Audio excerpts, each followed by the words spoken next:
AY691AY. Hindi sigurado kung ano pa ang sasabihin, sinundan lang ni Gerald. Si Marvin sa cafe. F***sick. Talagang binubuntis nila kami. Bulong ng malamig at hindi. Malalapit na si Mindy nang makita si Marvin at ang kaibigan na. Pumasok sa cafe sa gilid ng kanyang mata. Mukhang kakailanganin kung siyasatin din ang background ng lalaking iyon. Bulong ni Jasmine na nakaupo sa tapat ng lamesa. Bilang kapalit, hindi na kailangan iyon, sa palagay ko. Sa paghusga sa kanyang hitsura na nag-iisa, tila siya ang matapat na uri ng tao. Alam mo, ang uri ng tao na agad na maglalabas ng katotohanan kapag siya ay tinanong tungkol dito. Kung tatanungin mo ako, sinasabi kong, masyado kang sensitibo tungkol dito. Panipi, siguradong matatakot mo ang **T sa kanya, tulad ng ginagawa mo sa lahat ng ibang mga lalaki. Ibig kong sabihin maging matapat tayo kung gaano karaming mga kalalakihan ang hindi tumakas patungo sa mga burol matapos silang makilala. At hindi ko rin pinag-uusapan ng mga sumusubok na manligaw sa iyo. Tumutukoy ako sa mga nagkaroon ng interes sa akin. Panipi, at habang totoo na maaari na kaming lumabas upang mag-aral at makakuha ng degree at lahat, mayroon bang pagkakaiba sa pagitan natin at ng ibang mga kababaihan na nanatili lamang sa bahay? Tugon ni Mindy na parang hindi nasisiyahan. Hindi ako makapaniwalang sinabi mo talaga yan. Kung narinig iyon ni Lolo, siguradong sisigawan kanya ng walang duda. Sa katunayan, hindi ito maaayos na ipalagay na titigil din siya sa pagbabayad para sa iyong bayad sa pagtuturo. Alalahanin mo ang sinabi niya, mayroon kaming mga kaaway na nagtatago sa likod ng bawat sulok, kaya mas mabuti kang mag-ingat. Paalala ni Jasmine, nakuha ko ito, nakukuha ko ito. Sa palagay ko tama ka. Pagkatapos nito, tumigil lang sa pagsasalita si Mindy. Samantala, sina Gerald at Marvin ay nakaupo lang sa mesa sa tabi nila. Sa totoo lang, hindi inaasahan ni Gerald ang anuman sa mga ito. Malalim, siya ay may pakiramdam na may isang bagay na pinaghiwalay siya sa mga taong ito. Sa katunayan, sinasabi sa kanya ng kanyang gut na iyon ang magiging sanhi ng kanilang nalalapit na pagtatalo. Gayunpaman, ang kumpiyansa ni Marvin na nag-iisa ay naging mahirap para kay Gerald na tanggihan ang kanyang alok. Habang ang kanyang tainga ay masigla, si Marvin ay nabigo ng mapagtanto niya na ang mga batang babae ay hindi nakikipag-chat sa lahat. Sa wakas, gayunpaman, sa wakas ay naririnig niya ang mga ito na nagsasabi ng isang solong parirala.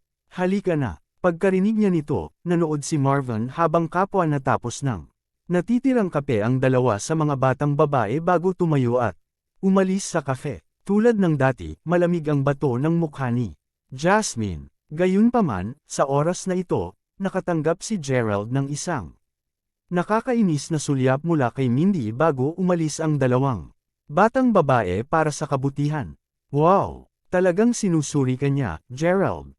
Sinabi ni Marvin na, totoong humanga. Nakakaawa naman. Hindi man lang kami nagkaroon ng pagkakataong marinig silang magsalita sa lahat. Ito ay halos hindi magkaroon ng anumang kahulugan. Bakit nila piniling ibulong sa bawat isa sa oras na ito?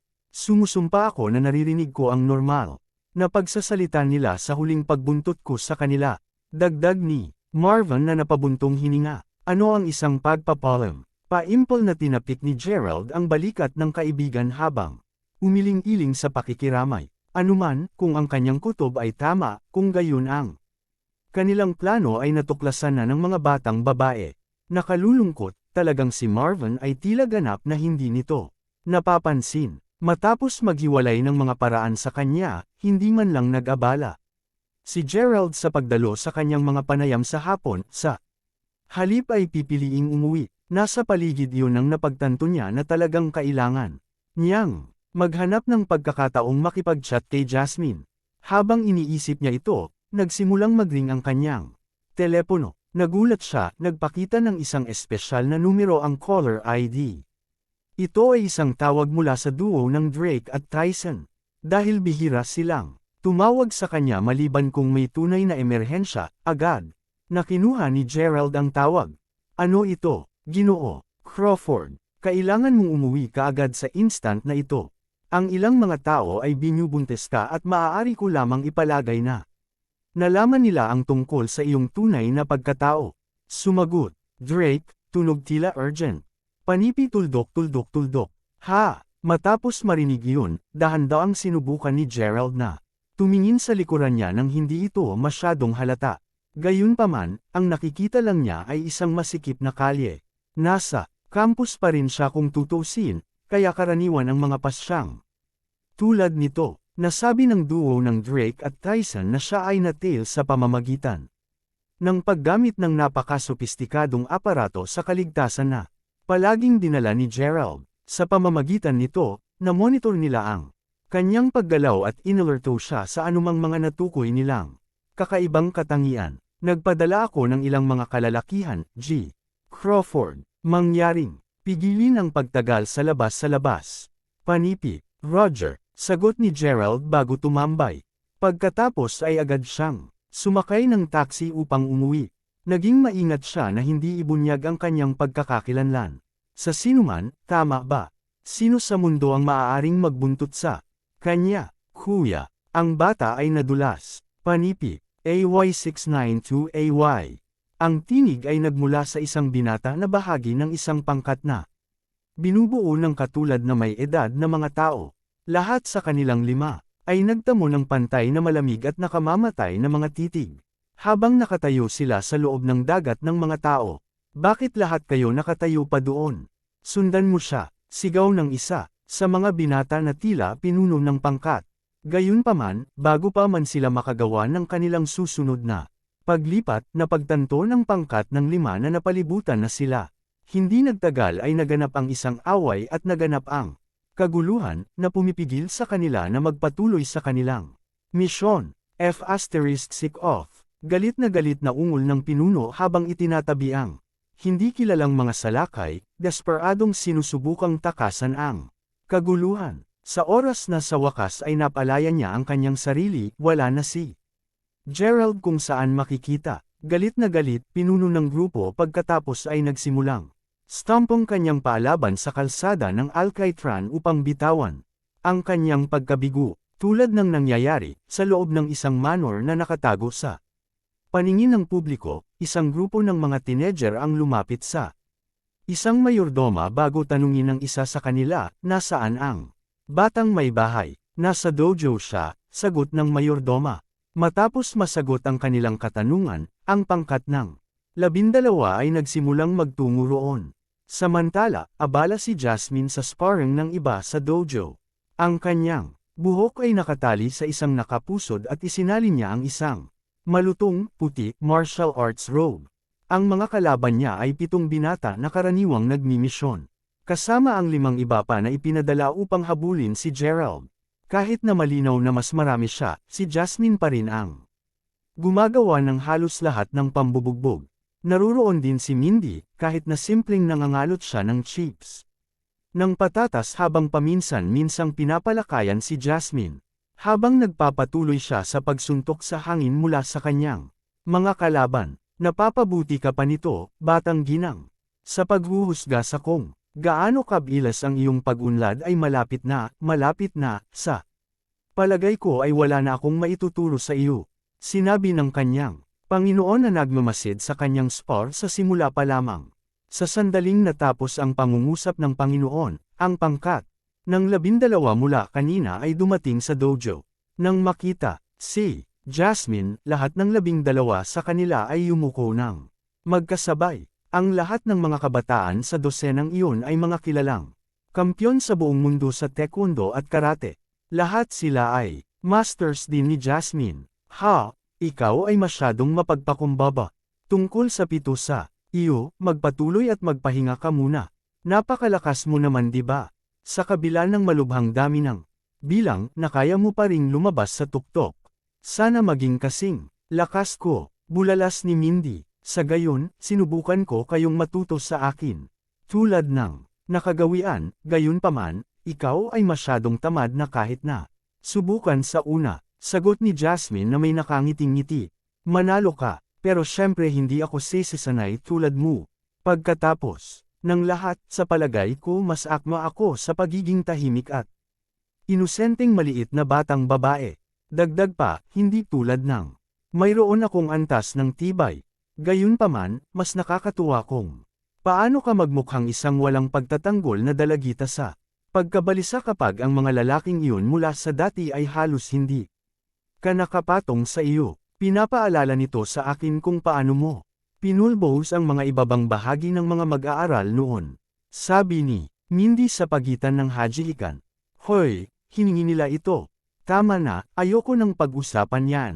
Panipi, habang patuloy na nakangiti si Mindy, binalingan niya ang tingin sa 5 binata na kakapasok lang sa dojo at ngayon ay nakatayo sa gilid ng singsing. Anong problema? Tanong niya. Batang dalaga, nabigo kami sa aming misyon. Inihayag ang pinuno ng grupo. Nabigo. Well, hindi ko masabi na nagulat ako. Ilan lang ba sa mga misyon ang nagawa ng 12 sa inyo na nakumpleto? Hanggang sa puntong ito, sagot ni Jasmine habang nakatingin sa 7 iba pa na pinagkalaban niya kanina. Mayroon kaming isang matibay na dahilan kung bakit kami nabigo. Sa oras na ito, habang hinahabol namin siya, isang grupo ng kalalakihan ang sumalakay sa amin.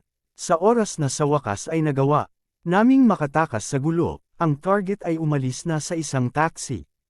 Panipi, paliwanag ng binata sa medyo desperadong boses. Hahaha, ayos lang. Sa totoo lang, inaasahan kong lahat kayo ay mabibigo pa rin. Pati si Jasmine. Sa totoo lang iniisip ko na sobrang iniisip mo ito. Sinasabi ko sa iyo, ang taong iyon ay simpleng kaibigan ni Marvin. Marahil ay natagpuan ka lamang nila na hindi kakapanipaniwala na kaakit-akit kaya't wala akong nakitang dahilan para mapunta ka sa kanya ng buong Sherlock. Bukod dito, gusto kong kausapin din si Marvin. Panipi, hindi mo man lang naglakas loob o sinasabi ko kay Lolo na patuloy kang nakikipag-usap sa mga random na tagalabas. Mababasehan ka, sigurado kapag nangyari iyon. Galit na sigaw ni Jasmine. Mabuti, nagbibiro lang ako, okay. Tugon ni Mindy. Anuman, sa ngayon, dapat lang ninyong pahintulutan ang problema. Hindi na kailangang gumawa ng isang kaguluhan sa mga ito. Sagot ni Jasmine. Naiintindihan, batang mistress. Sinusumpa ang kanyang mga labi, pagkatapos ay lumakad si Mindy sa trash can upang itapon ang kanyang kalahating tapos na bag ng mga potato chips. Napansin ito, simpleng umiling si Jasmine habang papalapit sa nagtatampo na batang babae. Anong problema? Totoo bang galit ka dahil lang sa pagsigaw ko sa iyo? Panipi, hindi ako. Medyo nabigo lang ako. Bakit hindi ako? Maaaring maging katulad ng iba. Ang pre-asterisk P na ito ay nangyayari mula noong bata pa kami. Bakit lang? Sabi ni Mindy habang nagsisimulang luha ang mga mata niya. Nang marinig niya ang mga salita ni Mindy, agad na nagdilim ang ekspresyon ni Jasmine nang maalala ang kanilang pagkabata. AY693AY. Jasmine, Mindy, saan kayo pupunta? Sigaw ng isang matandang, medyo malamig. Lalabas kami upang maglaro, Lolo. Hindi ikaw. Pareho kayong bumalik dito kaagad sa sandaling ito. Ang mga batang ito ay hindi dapat umalis sa bahay kahit na isang solong hakbang. Nilinaw ko ba ang aking sarili? Sigaw ng matanda, habang nakabilang ang tingin sa ilang mga lingkod. Naiintindihan, Master. Ngunit bakit, Lolo? Bakit ang iba nating mga kaibigan ay maaaring lumabas upang maglaro? Bakit hindi namin magawa ang pareho? Gusto naming pumunta sa kindergarten at magsaya kasama ang aming mga kaibigan. Sagot ni Jasmine na nasa edad 6 na. Noon, sa kabila ng kanyang murang edad, nagsisimula na siyang magtanong sa mga desisyon ng kanyang lolo. Ang tanging tugon na natanggap niya, gayunpaman, ay isang masikip na sampal sa kanyang mukha. Iyon ang kauna-unahang pagkakataon na nahit si Jasmine. Mahal na mahal sila ng kanilang lolo. Bukod sa mga bituin at buwan, gagawin niya ang makakaya upang mabigyan sila ng anumang nais nila. Sa lahat ng katapatan, sina Mindy at Jasmine ay biniyayaan ng pinakadakilang regalo na inaasahan ng sinumang bata.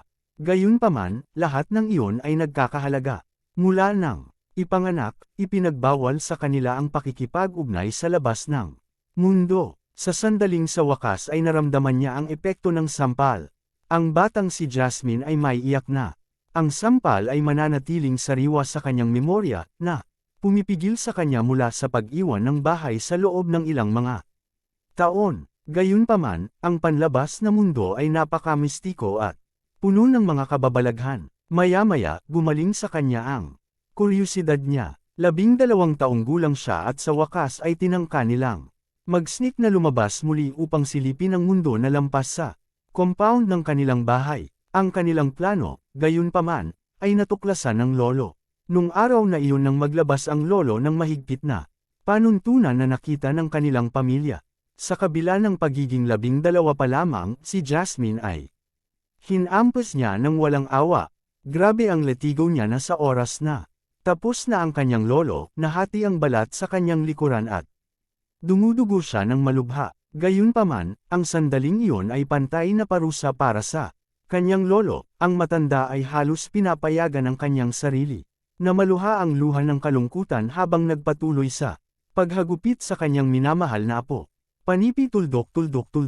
Nais ka ni lolo na lumabas upang maglaro din. Ngunit, kailangan mong tandaan kung sino tayo. Mayroon kaming mga kaaway saan man. Mangyaring maunawaan na ang ginagawa ko ay para sa iyong sariling kabutihan. Bakit hindi kayong mga bata maintindihan yan? Panipi, sa araw na ito, ang mga galos mula sa parusang iyon ay nanatili sa likod ni Mindy at Jasmine, at sila ang magpunta sa kanila. Magpakailanman, isang palaging paalala sa mga anino ng kanilang pagkabata. Nitong si Jasmine at Mindy ay nasa sapat na gulang at nagkaroon ng mas karaniwang kahulugan tungkol sa kung paano gumana ang mundo nang sa wakas ay pahintulutan sila ng kanilang lolo na ipagpatuloy ang kanilang edukasyon sa kabila ng mga pader ng bahay. Sa wakas ay nakakakuha sila ng isang pagkakataon upang makita ang labas ng mundo. Siyempre, may isang gininto ang tuntunin doon. Hindi sila pinapayagan na makipagkaibigan sa anumang mga tagalabas. Sa makatuwid, tulad ng marami sa iba pang mga Fenderan, ang dalawang batang babae ay may isang hindi kumpleto na pagkabata, at ang simula ng kanilang buhay ay naiwan na ganap na nababagabag. Ito ang lahat ng kasalanan ng Kaaway, na patuloy na binabanggit ng kanilang lolo, kahit na patuloy niyang binibigyang diin ang mga peligro na inilagay ng kanilang kaaway. Hindi kailanman sinabi ng kanilang lolo sa alinman sa mga batang babae kung ano ang totoong nangyayari. Dahil siya ay mapag-isipang lalaki, siya ay ipinapalagay na hindi nila kailangang abalahin ang kanilang sarili sa isyo dahil pareho silang mga batang babae. Dahil doon naramdaman ni Jasmine na sobrang mapait sa buong bagay. Bakit hindi sila pinayagan na malaman kung kailan ang kanilang pagkabata ay naalis na sa kanila tulad ng sa dating mga lalaki sa pamilya? Hindi ba't pinayagan lamang silang magkaroon ng isang aktwal na pagkabata noon? Ang kanyang kasiyahan ay pinagsumikap siyang maging mahusay sa bawat aspeto na naiisip niya. Nais niyang patunayan na hindi siya gaanong karapat-dapat kaysa sa isang lalaki. Bumalik sa kasalukuyan, huminga ng malalim si Jasmine bago tumingin kay Mindy. Tama na, Mindy, hindi na kailangan upang tumingin tayo sa nakaraan. Pagkatapos ng lahat, mas mahusay tayo sa mga posisyon. Ngayon, Panipi, oo, alam ko si Jasmine. Alam ko kung paano mo kinamumuhian ang kaaway kaysa sa dati na magagawa ko. Alinmang paraan, balang araw ay magbabayad sila sa kanila para sa lahat ng pagdurusa na pinagdaanan nila tayo. Pasigaw na sigaw ni Mindy, talagang gagawin namin. Bagaman hindi pa rin nais ng lolo na sabihin sa amin ang totoo tungkol sa kalaban, matagal na kaming naghahanda para sa araw na iyon. Ang araw na iyon ay tiyak na darating sa lalong madaling panahon. Sagot ni Jasmine sabay tapik sa balikat kay Mindy. Kinabukasan, dumating si Gerald sa kanyang silid-aralan at nalaman na si Isabel ang unang taong nakikita niya. Upang maging matapat, siya ay tumingin medyo disente. Ang init ng ulo niya ang pinakanagpalayo sa kanya.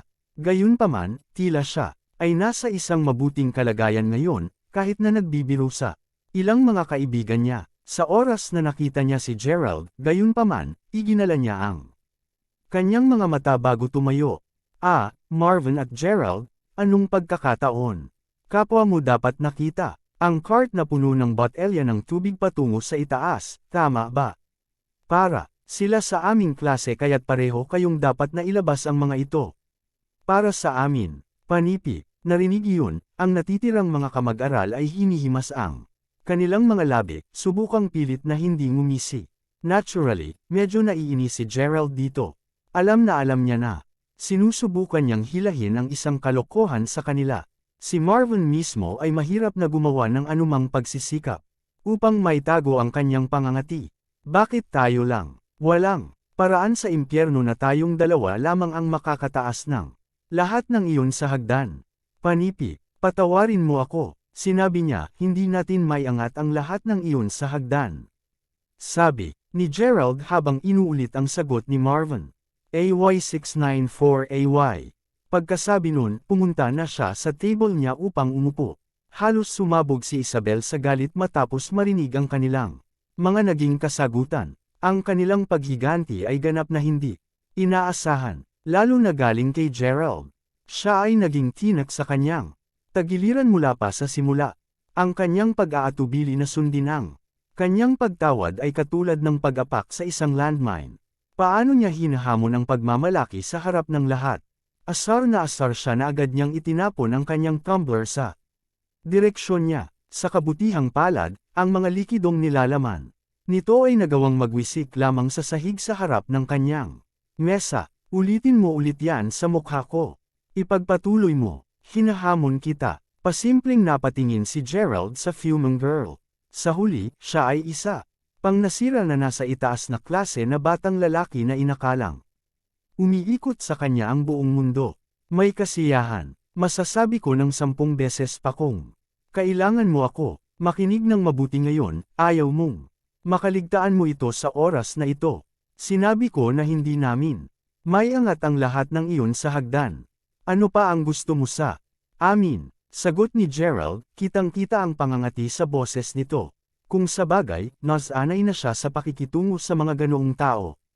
Pagkarinig niya sa kanyang tugon, sumugod kaagad si Isabel. Palabas ng silid, may lumalabas na usok sa tainga niya.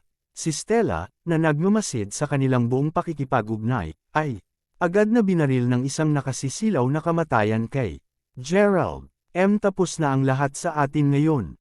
Tiyak na nakukuha ni Isabel ang ilang mga tao na talunin tayo sa sandaling ito. Sinabi ni Marvin, ang kanyang tinig nagpapahiwatig na siya ay sandali ang layo mula sa basa ng kanyang pantalon. Tulad ng pag-aalaga ko, hindi ako natatakot sa kanya. Sagot ni Gerald habang sinusubukan nitong pakalmihan ang kaibigan. Narinig ko na ang pinsan niya ay mula sa sports team. Medyo masama siya *S. Dagdag ni Marvin, nanginginig ng malakas ang kanyang boses. Si Gerald mismo ang nag-iisip na ito ay masyadong maaga sa laro. Para mawala siya sa call, kailangan niya ng isang paraan upang may redirect ang lahat ng galit na ito upang mapanatili niya ang isang malinaw na ulo. Kung nagpapadala talaga siya ng ilang mga tao upang bugbugin siya, marahil iyon ang kanyang pinakamahusay na pagkakataong ilabas ang kanyang pagkabigo sa pamamagitan ng pagkatalo sa Cree*Pisa. Kanila, hindi nagtagal bago marinig ang kulog ng maraming mga yabag na tumatakbo sa pasilyo. Nang buksan ang pinto ng klase, isang grupo ng kalalakihan ang sumabog. Nagawa talaga ni Isabel na lumikom ng maraming bilang ng mga underlay. Talagang tinipon niya ang mga tao upang talunin sila. Alam, kung hindi papayag si Isabel na hindi makalayo si Gerald, mukhang magkakaroon kami ng isang libreng palabas. Sabi ng isa sa mga mag-aaral sa klase. Ang ate mo ay kapatid ko rin, kapatid. Sino ang maswerteng B-star na mabubugbog ngayon? Angal ng isang lalaki habang nakatayo sa harap ng klase habang iniskan ang mukha ng lahat ng mga mag-aaral. Mukhang kausap niya ang kapatid ni Isabel na humakbang sa harap ng grupo sa mga oras na iyon. Tila pinuno ng grupo ang kanyang kapatid. Ay sus, ang tangkad at gwapo niya. Napasigaw ang ilan sa mga kasalukuyang batang babae habang pinagmamasdan ang pinuno ng grupo. Kinikilala ko siya, habang siya ay bagong inilipat na mag-aaral. Narinig ko na ginagalang siya ni Wyatt. Panipi, Habang patuloy ang pagbulong ng mga dalaga sa kanilang sarili, itinaas ni Isabel ang isa niyang naka-cross arm at tinuro si Gerald. Warren, Wyatt, iyon ang B** na sinasabi ko. Sigaw ng galit, na babae, narinig iyon, tumayo si Gerald mula sa kanyang kinauupuan. Pansamantala lamang itong nagyayelo nang sa wakas ay binigyan niya ng pansin ang mukha ng pinuno ng grupo. Ang pinuno ay pantay kasing natigilan tulad ni Gerald. Warren, Gerald, ganap na nagulat si Warren. Pagkatapos ng lahat, siya, si Maya, at ilang iba pang mga batang babae ay naipadala dito sa pagkukubli ng mga mag-aaral na lumilipat upang sumailalim sa isang misyon. Ngunit bakit nandito si Gerald? Ito ay simpleng walang kahulugan. Nakikita kong gulat ang gulat ni Warren, pagkatapos ay nagtataka. Si Wyatt na nagtanong, kilala mo ba ang lalaking iyon? Warren, panipi, si Isabel mismo ay nagsimulang kabahan. Kung kapwa sila, pamilyar sa isa't isa, nangangahulugan ba ito na makakalayo si Gerald sa scot-free sa oras na ito? Sa isang paraan, ipagpalagay ko. Sagot ni Warren. Malinaw na hindi papatulan ni Warren si Gerald anumang oras. Kaagad, kung sabagay, alam ni Gerald ang tunay niyang pagkatao. Kung inilabas ni Gerald ang impormasyong iyon, tiyak na gagawin siya. Ano pa, si Maya at ang iba pang mga batang babae ay nasa paaralan din. Bakit nangyari ito? Napaisip si Warren sa sarili. Anong pagkakataon? Halika na, Gerald. Tayo at ako ay magkaroon ng kaunting chat ng pribado. Sabi ni Warren. AY695C. With that, pareho silang lumabas ng classroom. Akala ko nandito ka sa bakasyon. Manalangin sabihin, bakit ka ginagawa sa universidad na ito? Panipi, upang makakuha ng edukasyon syempre. Sa totoo lang, dapat na. Itatanong ko sa iyo ang katanungang iyon. Anong ginagawa mo dito? Sagot ni Gerald. Bagaman hindi sila partikular na nagtataglay ng anumang galit sa bawat isa, hindi gustong-gusto ni Warren ang pagiging paligid ni Gerald, at pareho ang naging kabaligtaran. Dahil pinag-uusapan na natin ito, lilinuin ko lang sa iyo ang mga bagay ngayon. Para sa mga nagsisimula, hindi lang ako ang nandito. Si Maya at ang ilan pa ay sumama sa akin. Hindi ko masabi sa iyo kung ano ang eksaktong ginagawa namin dito, ngunit kung alam mo kung ano ang pinakamahusay para sa iyo, mas mabuti mong panatilihing masikip ang iyong bibig pagdating sa amin.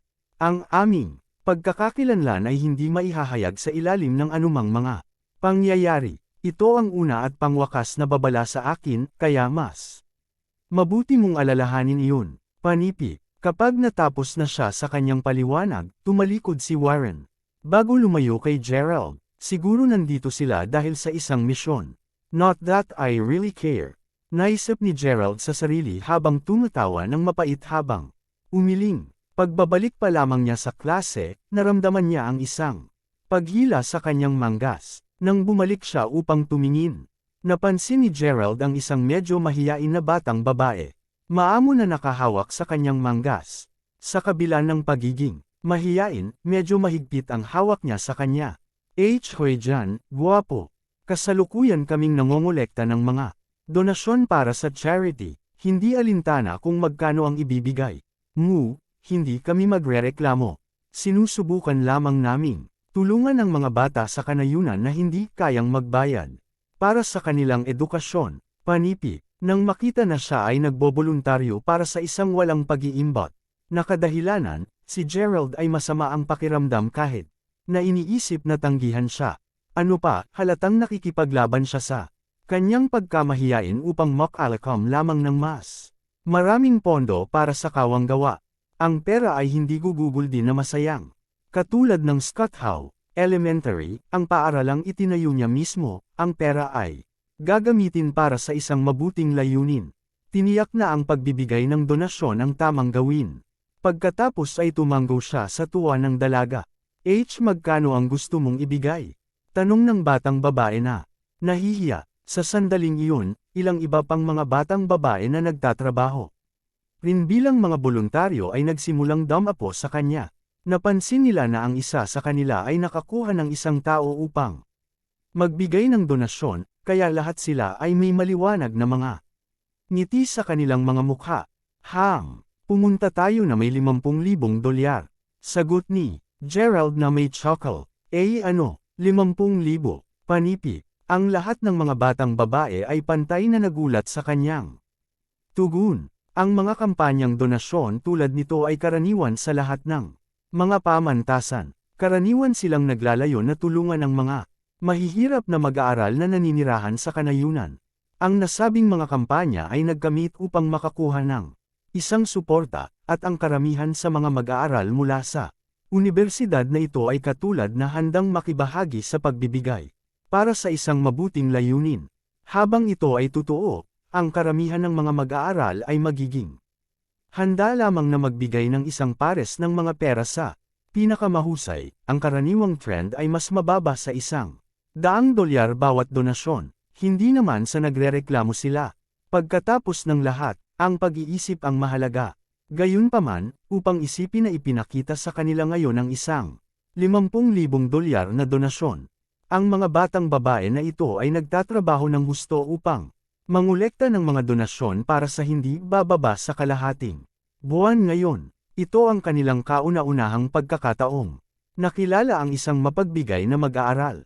Mister, seryoso ka ba talaga sa pagbibigay ng $50,000? Panipi, halos hindi makapaniwala ang mga batang babae sa tainga. Tumawa lamang si Gerald bilang tugon habang inilabas ang kanyang credit card, handa nang magbigay ng kanyang donasyon. Nang maipakita sa kanya ang makina ng transaksyon, sinimulan ni Gerald ang pagpindot sa mga pindutan nito nang walang kahit kaunting pag-aalangan. Isang resibo para sa isang transaksyon na $500,000. Inihayag ang makina sa isang robotic na boses. Panipi tuldok. Ang mga panga ng lahat ng mga batang babae ay nakasabit ngayon. Sabi ni Gerald, pantay kasing gulat. Dahil sa nararamdamang higit siyang pilantropiya nitong mga nagdaang araw, tunay na nais niyang magbigay ng $50,000 na ipinangako niya. Hindi niya kailanman pinapangarap na hindi niya sinasadyang may tulak ang labis na zero sa transaction machine. Ito ay isang pagkakamali sa kanyang ngalan. Sinisisi niya ito sa kanyang laging pagkahumaling kay Jasmine ng huli. Habang hindi niya eksaktong inisip ang pagkakamali, kailangan pa rin niyang mapanatili ang isang mababang profile sa pamantasan. Sir, parang nagkamali ka. Pupunta ako agad na gawin ang mga kinakailangang kaayusan. Ibabalik namin ang labis na halaga sa iyong account sa lalong madaling panahon. Baka malaya ka. Mamayang hapon, kailangan naming pumunta sa pangunahing tanggapan upang harapin ito dahil kakailanganin nila ang iyong pirma upang aprubahan ang pag-refund. Humingi ng paumanhin ng husto sa isa sa mga voluntaryo. Magiging abala yan. Alam mo kung ano, kunin mo lang. 500,000 ito, sabi ni Gerald habang umiling. Pagkatapos ng lahat, walang gaanong pagkakaiba sa pagitan ng $500,000 at $50,000 sa kanya. Ito ay isang solong digit lamang. Ang mga voluntaryo ay natigilan sa pagsasalita sa kanyang kilos ng labis na pagkabukas palad. Pagkatapos ay nagpatuloy si Gerald upang tandaan ang kanyang pangunahing at klase. Isusulat pa lamang niya ang pangalan ni Marvin. Nakita niya ang isang pangkat ng mga tao na papalapit sa kanya na may mga kamera at recorder ng boses sa kamay. Tila sila ay isang reporter ng ilang uri. Dapat ay napunta sila rito matapos marinig kung magkano ang naibigay niya sa charity. Ang kanilang biglaang hitsura ay gulat sa kanya kaya hindi niya sinasadyang nahulog ang ballpen na hawak niya. Hawakan mo, mabuti na lang ako sa pagbibigay hanggat sumunod ka sa isang solong panuntunan. Nais kong manatiling mahigpit na hindi nagpapakilala, sabi ni Gerald bago kaagad tumakbo. Kita, ngunit kahit na hindi namin ito ipahayag, maaari pa rin naming magkaroon ng iyong pangalan. Tanong ng isang naguguluhang voluntaryo habang pinapanood siyang tumatakbo. Pasimpleng kinaweya ni Gerald ang isang kamay ng hindi man lumingon upang lumingon bago nawala sa ibang pasilyo. AY696AY. Ilang sandali matapos na umalis si Gerald, ilang iba pang mga voluntaryo ang nagsimulang mahabag sa kanilang sarili. Pagkatapos Nang lahat, nais nilang makilala rin ang milyonaryo.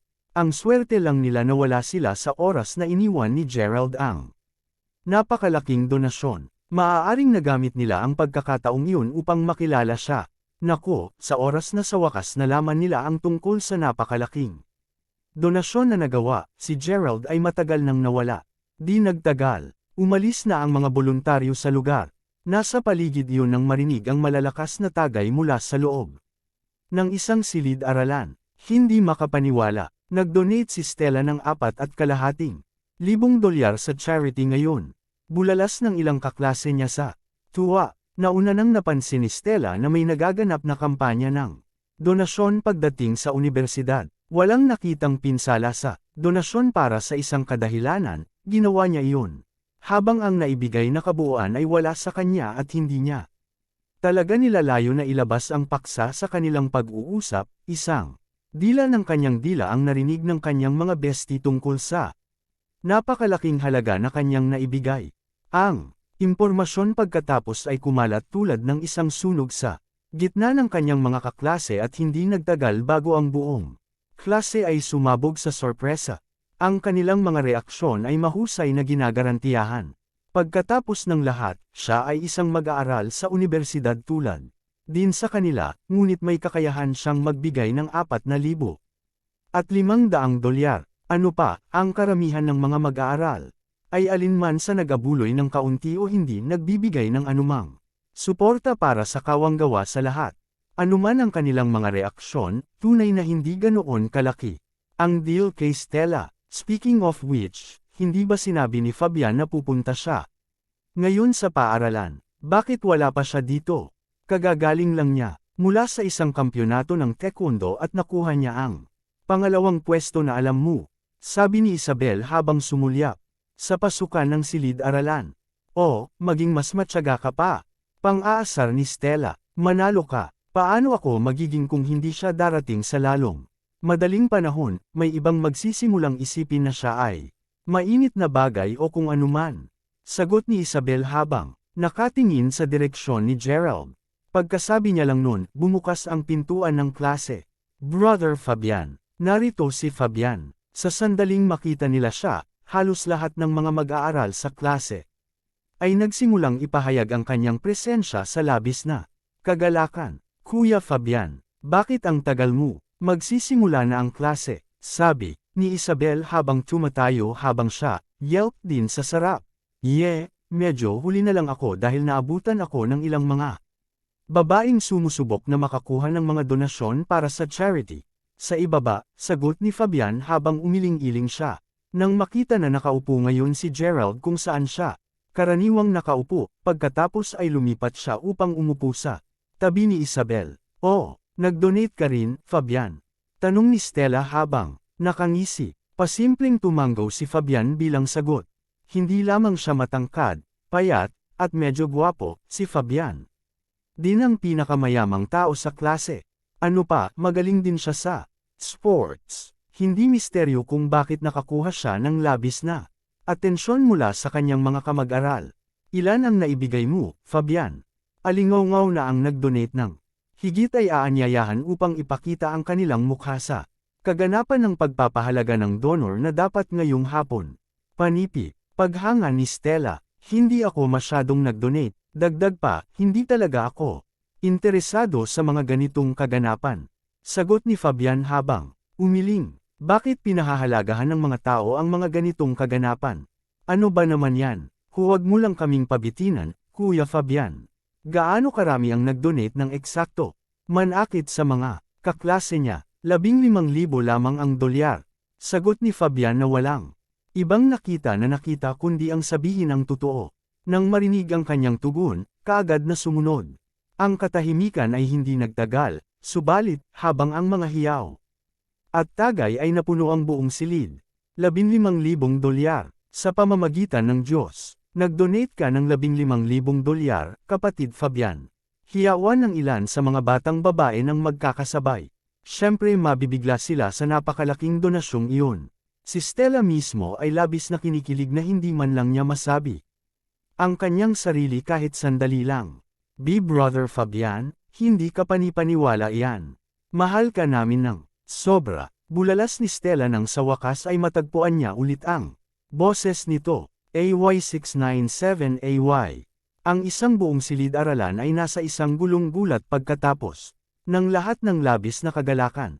Malinaw na napakinggan din ng balita ang kanilang lektor sa klase. Dahil si Stella at Fabian ay nakakakuha ng karangalan at pareho silang nasa kanyang klase, nangangahulugan iyon na kahit siya ay magiging kilalang kilala. Malapit na dumating ang isang anunsyo na nagsasaad na ang lahat mula sa degree program ay kailangang dumalo sa kaganapan ng pagpapahalaga ng donor. Ang ganoong kaganapan ay isang malaking pakikitungo sa campus dahil sa ilang iba pang mga kaganapan tulad ng araw ng palakasan binigyan ang mga mag-aaral ng isang pagkakataon upang madagdagan ang kanilang pagiging popular. Nang marinig iyon, ang mga kaklase ng duo ay lahat para dito. Pagkatapos ng lahat, paano hindi sila magiging pagkatapos na malaman na ang dalawa sa kanilang mga kaklase ay malapit nang maging sikat. Ito ay matapos ang isang maikling tanghalian sa tanghalian ng ang lahat mula sa degree na programa ay nagsimulang magtungo patungo sa bulwagan ng paaralan. Gayunpaman, nagsimula nang magtungo si Gerald sa kanilang silid aralan. Hindi ka ba dumalo sa kaganapan, Gerald? Tanong ni Marvin. Hindi ako, sagot ni Gerald. Dumalo siya ng maraming mga kaganapan tulad nito sa nakaraan. Ito ay walang espesyal sa kanya. Sa kanya, ang kilos ng pagbibigay ay isang paraan lamang upang maipahayag ang pagmamahal at pag-aalaga sa iba. Dahil nagawa na niya iyon sa pamamagitan ng kanyang donasyon, hindi niya naramdaman ang pangangailangan na dumalo sa gayong kaganapan sa iba pa. Pero Gerald, tingnan mo. Dumalo rin ang dalawang Diyosa, sabi ni Marvin habang nakaturo papunta sa pasukan ng school hall. Pagdilat ng kanyang mga mata, napagtanto ni Gerald na tama siya. Halika, tara na. Dahil ang lahat ay pupunta, hindi tayo magiging maganda kung pipiliin nating hindi dumalo, tama ba? Dagdag ni Marvin. Sa palagay ko, ayos lang, sagot ni Gerald habang umiling na. Walang magawa. May punto si Marvin. Hindi ito magagawa sa kanya ng anumang mabuting makita na isang kakatwang tao. Pagkatapos ng lahat, kailangan pa niyang makisalamuha sa mga mag-aaral doon ng medyo matagal. Kaya, natapos si Gerald na sumusunod kay Marvin sa bulwagan. Kapag nasa loob na sila, nakita nila ang dalawang batang babae na nakaupo na nag-iisa sa huling hilera, na low-key tulad ng dati. Walang sino man ang naglakas loob na umupo sa malayo malapit sa kanila, mas gusto na tumayo kaysa gawin ito. Darn ito, walang natitirang mga upuan. Sabi ni Marvin habang kinakamot ang likod ng kanyang ulo. Anong ibig mong sabihin? Maraming mga walang laman na upuan. Doon, sagot ni Gerald habang nakatingin sa direksyon ni Jasmine. Bago pa siya mapigilan ni Marvin, naglalakad na si Gerald papunta sa kanila. Well, hello there maganda, ipinapalagay kong ang mga upuang ito ay hindi kinuha. Nakangiting sabi ni Gerald. Gayunpaman, ang kanyang pahayag ay walang nakuhang tugon mula sa parehong mga batang babae. Paimpol nilang pinagpatuloy ang pagtitig sa unahan. Si Marvin mismo ay ngayon ay kinakabahan na kinukuha ang siko ni Gerald, desperadong sinusubukang pahiwatig sa kanya na umupo sa ibang lugar ngunit doon. Pagkatapos ng lahat, kung na-trigger nila ang dalawang Diyosa, pareho silang magiging kasing ganda ng patay. Gayunman, simpleng nagkibit balikat si Gerald bago hilahin si Marvin na umupo sa tabi niya mismo. Nararamdaman ni Jasmine na tumaas ang kilay bagaman nagpatuloy siyang manahimik. Sa sandaling dumating ang lahat, ang kaganapan pagkatapos ay opisyal na nagsimula. Upang simulan ng kaganapan, ang punong guro ay nagbigay ng talumpati na sinundan ng isa pa mula sa kinatawan ng mag-aaral. Sa panahon ng talumpati, nabanggit na mahusay na mga donor lamang ang ipahayag ang kanilang mga pangalan. Ang mahusay na mga donor ay ang mga nagbigay ng higit sa $15. Nakasaad din na ang mga pangalan ay ihahayag ng sapalaran sa halip na sa pataas na pagkakasunod-sunod ng kung magkano ang nag-abuloy. Habang ganoon, ang eksaktong halaga na naibigay ng mahusay na mga donor ay babanggitin pa rin. Hindi nagtagal bago maanunsyo ang isang taong nagbigay ng $50. Nang marinig iyon ng mga mag-aaral, naririnig Ang bulong sa karamihan ng tao. Ang pagbulong ay lalong tumindi sa pagtataka at pagtataka ng may ibang tao na inanunsyo na nag-abuloy ng higit sa 400 at 50 dolyar. Kabilang sa mga mahusay na donor, narinig ni Gerald ang mga pangalan ni Maya at Warren na binanggit din. Lilito na pareho silang nagbigay ng $700 ayon sa pagkakabanggit. Naturally, pumukaw ito ng isang pakiramdam sa mga mag-aaral. Nang marinig nila ang napakataas na bilang na naibigay. Ngayon, ayon sa listahang ito, isang kabuuang 12 mag-aaral ang nag-abuloy ng $700 pataas. Dahil dito, inaasahan namin na yayain silang umakyat sa entablado upang tanggapin ng bawat isa ang isang sertipiko ng karangalan. Panipi, inayos naman ng host ang lalamunan bago magbasa, Mr. Warren, at Ms. Maya, mangyaring umakyat sa entablado. Panipi, ang sumunod ay isang pagsabog ng palakpakan habang pareho sina Warren at Maya na umakyat sa entablado. Wow! Sobrang init ng hitsura ni Kuya Warren. Panipi, AY698AY. Ang pahayag ay nagmula kay Isabel na kasalukuyang pumapalakpak ng malakas habang pinapanood si Warren na umaakyat sa entablado. Nang makita ang reaksyon nito, pasimpleng inikot ni Gerald ang kanyang mga mata. Paano mo nakilala si Brother Warren, Isabel? Akala ko ngayon lang siya lumipat dito. Nagtataka na tanong ng isa sa kanyang mga kaibigan. Haha, well, alam mo na kaibigan ng aking kapatid sa sikat na Jemir ng aming paaralan, tama ba? Dahil sina Jemir at Warren ay matalik na magkaibigan, natural lang sa akin na makilala ko siya. Panipi, nakita ko. Speaking of which, see that girl sa tabi ni Warren. Maya yata ang pangalan niya. Maganda siya, hindi ba? Mayroon akong kutob na marahil ay gusto niya ng gusto si Warren mula pa nang magkasama silang lumipat dito, dagdag ni Isabel. Kahit na nakuha ni Warren ang lahat ng pansin sa ngayon, sa kanyang isipan, sigurado si Isabel na si Brother Fabian pa rin ang magiging bituin sa araw na iyon. Sa pamamagitan nito, tumigil siya sa pagsasalita at nagsimulang tumuon sa pakikinig muli sa mga anunsyo. Pagkatapos ng ilang higit pang mga tao na nakuha sa entablado, sinabi ng host mula sa ikatlong klase ng Department of Economics and Management, mayroon kaming Ms. Stella na nagbigay ng $4,500.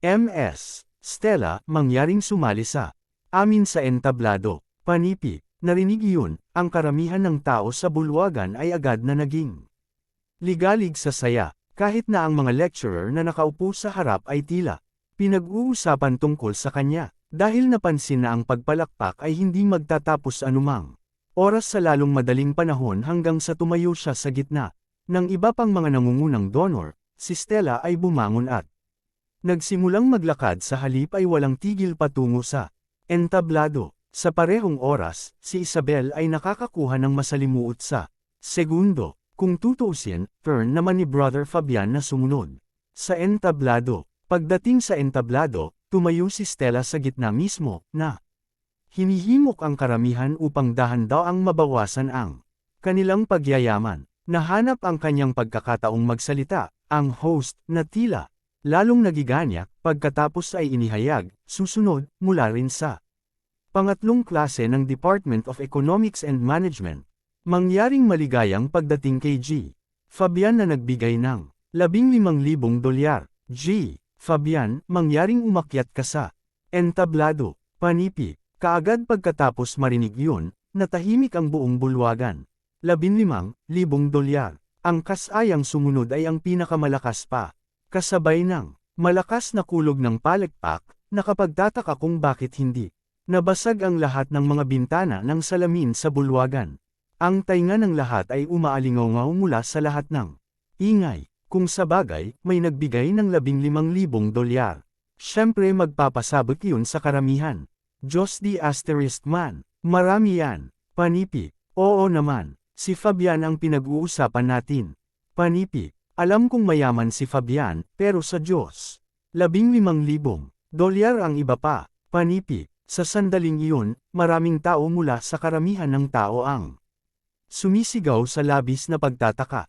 Si Isabel mismo ang umiiling kay siko ni Fabian na mukhang mas nanginginig kaysa kay Fabian. Kuya Fabian, Kuya Fabian, inanunsyo ang iyong pangalan. Panipi, nang makita ang reaksyon ng lahat, simpleng umiling si Fabian. Habang nakangiti ng walang magawa, $15,000 lamang, nagkaroon ba ng totoo sa isang pangangailangan para sa lahat na makita iyon na nakakagulat. Pagdulas ng kanyang dalawang kamay sa kanyang bulsa, pagkatapos, ay nagsimulang maglakad si Fabian patungo sa entablado habang patuloy na sumisigaw sa kanya ang mga batang babae. Kapag nasa entablado na siya, inihayag ng host ang dalawa pang malalaking donasyon. 2 batang babae mula sa ika-4 na klase ang nagbigay ng $23,000 bawat isa. Gayunpaman, hindi binanggit ng host ang alinman sa kanilang mga pangalan, inimbitahan niya sila sa entablado. Kahit na, alam na ng lahat kung sino ang mga nagbigay, at ang bawat isa sa bulwagan ay pumalit na sumilip sa 2 batang babae na nakaupo sa huling hilera. Lahat sila ay ganap na may kamalayan na. Sina Jasmine at Mandy ang nagbibigay. Kahit na ang kanilang mga donasyon ay malinaw na higit na mataas kaysa kay Fabian, ang kaguluhan na sumunod ay hindi kasing galing sa kanya. Kung sa bagay, alam ng lahat sa Salford University kung gaano sila yaman. Ano pa, nakagawa na rin sila ng maraming kontribusyon sa nakaraan. Habang ang pagsasama ng kanilang mga donasyon ay nawala ang kanilang sorpresa kadahilanan, ang mga palakpakan ay ginawa pa rin dahil nag-aambag pa rin sila para sa isang mabuting layunin.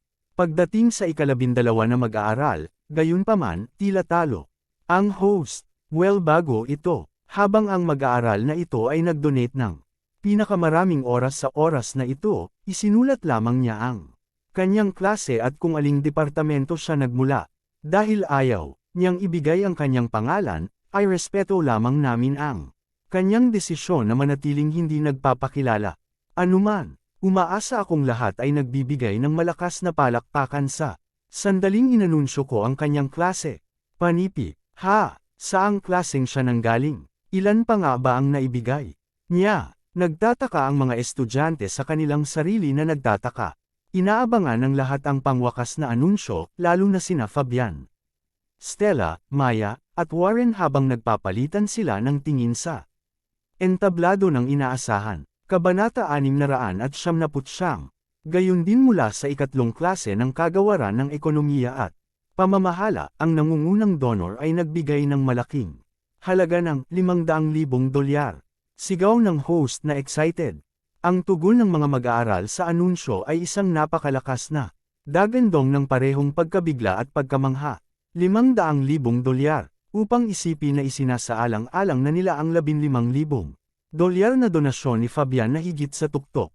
Kahit na, pagkatapos na idagdag kung ano ang naibigay ng 2 Diyosa, ang kanilang kabuoang halaga ay hindi pa rin matalo ang dami ng cash na ibinigay ng nangungunang donor sa charity.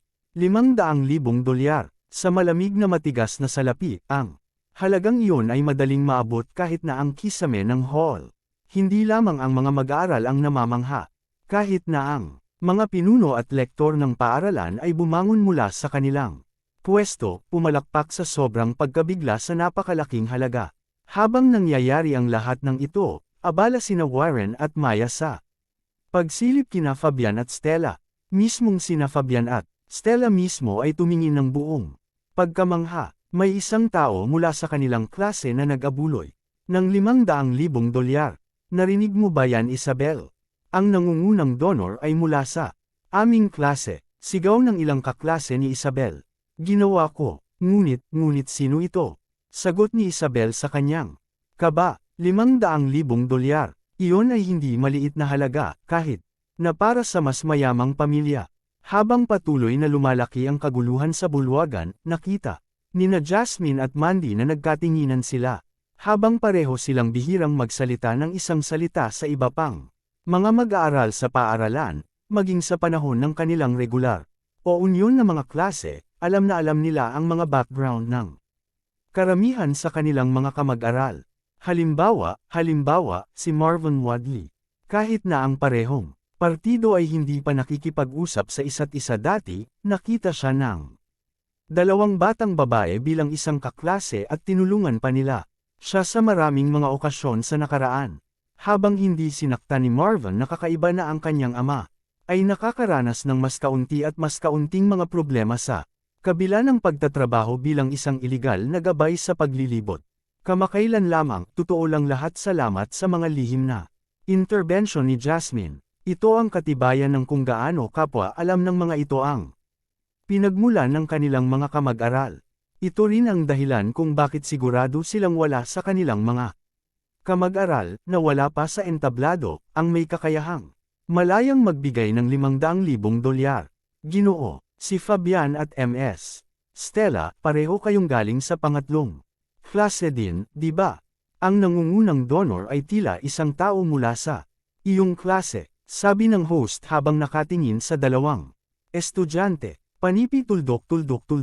Ngunit, walang sinuman sa aming klase ang magkakaroon ng ganoong klaseng pera upang ibigay, tama ba? Tanong ni Stella. Nagtataka ako. Kumapit ka, may pagkakataong magawa ng aking ama ang donasyong iyon. Kung sabagay, siya ang nag-abiso sa akin. Tungkol sa kaganapan sa pangangalap ng pondo, bulalas ni Fabian.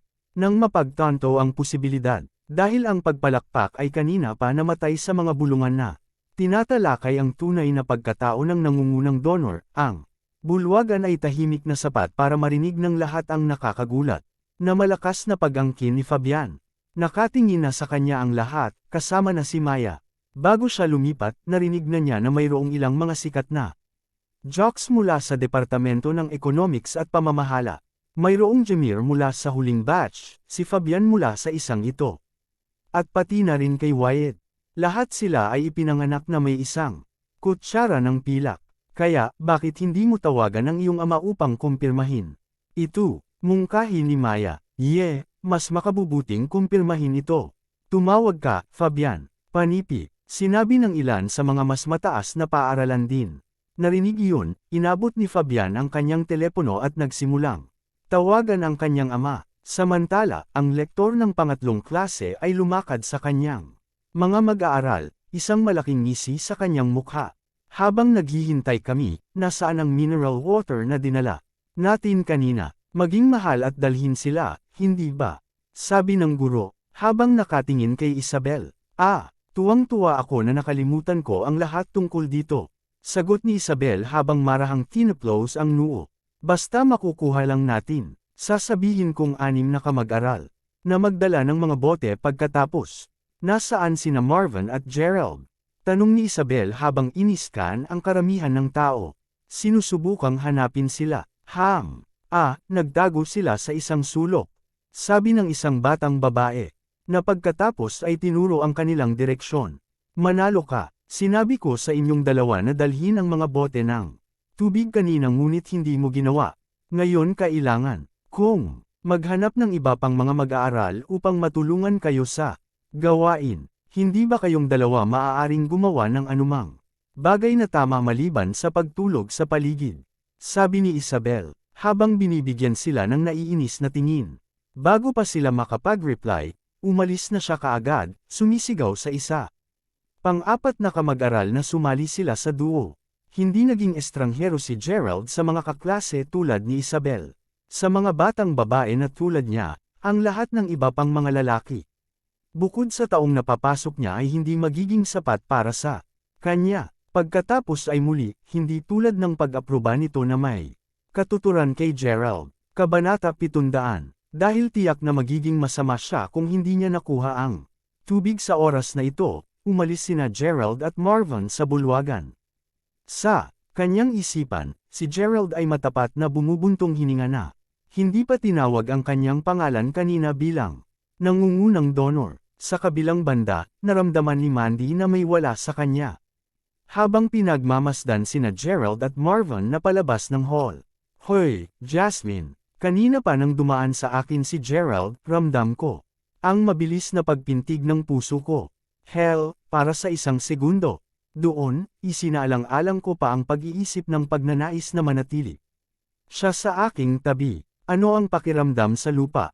Habang hindi pa talaga natin nakikilala ang ating mga sarili sa kanya, bakit? Pakiramdam na pamilyar na siya. Bulong ni Mandy. Nakukuha ko ang ibig mong sabihin. Habang nagbibihis siya tulad ng isang regular na tao, sigurado siyang wala siyang pakiramdam. Wala pa kaming alam tungkol sa pinagmulan niya, sagot ni Jasmine na nakayuko. Habang pareho silang nagpatuloy sa pagtalakay kay Gerald, lahat ng 6 na lalaki ay dala na ang mga bote ng tubig pabalik sa hall. Naatasan din sila sa pamamahagi ng mga bote ng tubig sa mga awtoridad ng paaralan at ilang manggagawa na kasangkot sa kaganapan. Habang mayroon silang mga bote ng tubig sa sandaling dumating muli sila sa bulwagan, wala sa mga awtoridad sa paaralan o manggagawa ang tila nauuhaw na. Marahil ay dahil nasa tawag pa rin si Fabian sa entablado. Si Isabel mismo ay nasa entablado ngayon na nakatayo sa tabi niya. Kahit na ang tawag ay walang kinalaman sa kanya. Sa sandaling natapos ang tawag sa wakas, nadama ang pagkabigo sa buong hall. Ang pera ay hindi na ibigay ng ama ni Fabian kung tutuusin. Kung gayon sino ang maaaring gumawa nito? Ang paghahayag na ang ama ni Fabian ay hindi naging donor ay lalo pang nadagdagan ang pag-usisa ng mga madla. Nang makita na ang kanyang ama ay hindi gumanap ng bahagi sa donasyon, pagkatapos ay lumingon si Fabian kay Stella bago sinabi, "Marahil ay ang iyong ama ang nag-donate, Stella." Kung sa bagay, palagi siyang naging madamdamin sa mga kaganapang tulad nito, di ba? Panipi, tumango si Stella bago sumagot, "Oo, tatawag ako sa tatay ko." Ngayon upang kumpirmahin ito, habang ang mga mata ng lahat ay nakasilip kay Stella sa pagkakataong ito, isang biglaang yelp ang pansamantalang inilayo ang kanilang atensyon mula sa kanya. Ang taong yelp ay walang iba kundi si Marvin. Sa una ay hawak niya ang lahat ng mga bote ng tubig habang ipinamahagi ito ni Gerald. Sa kasamaang palad para sa kanya, isang batang babae na may dalang gown na muling papasok sa bulwagan, ay hindi maiiwasan siya sa oras at aksidenteng bumangga kay Marvin. Hindi nakahawak si Marvin sa lahat ng mga bote ng tubig na naging sanhi ng pagkahulog ng ilan sa kanila sa buong sahig. Patawarin mo ako, hindi ko sinasadya. Kurap sa batang babae sa takot. Ayos lang, ituloy mo at kumpletuhin mo muna ang iyong gawain. Panipi. Sinabi ni Gerald habang kapwa siya at si Marvin ay nagsimulang pumili ng nagkalat na mga bote ng tubig. Habang nagpunta si Gerald upang pumili ng isang bote na gamulong malapit sa isang hilera ng mga mag-aaral, isang batang babae na malapit sa bote na iyon ang iniabot sa kanya. Nang magtama ang kanilang mga mata ay napagtanto agad ng dalaga kung sino si Gerald. Panipi tuldok. "Ha, ikaw?" Bulalas ng dalaga habang nagtatakip siya ng bibig. Sa pagtataka, parehas namang nagulat si Gerald. Ito ang parehong batang babae na nangolekta ng donasyon ng pera mula sa kanya ng mas maaga.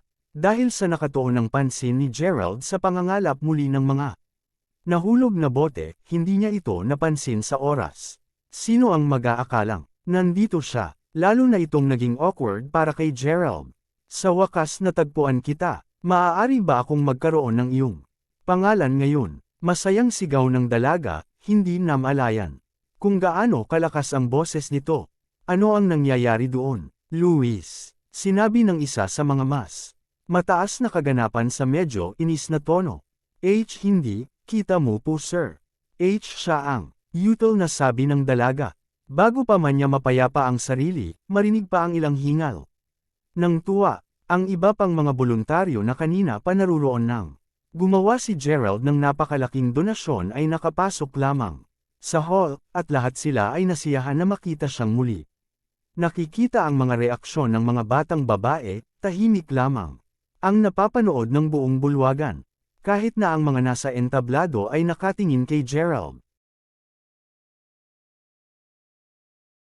Hanggang dito na lang ang ating kwento. Huwag kalimutan mag like, share and follow for more story ng Ang Lihim na Mayaman.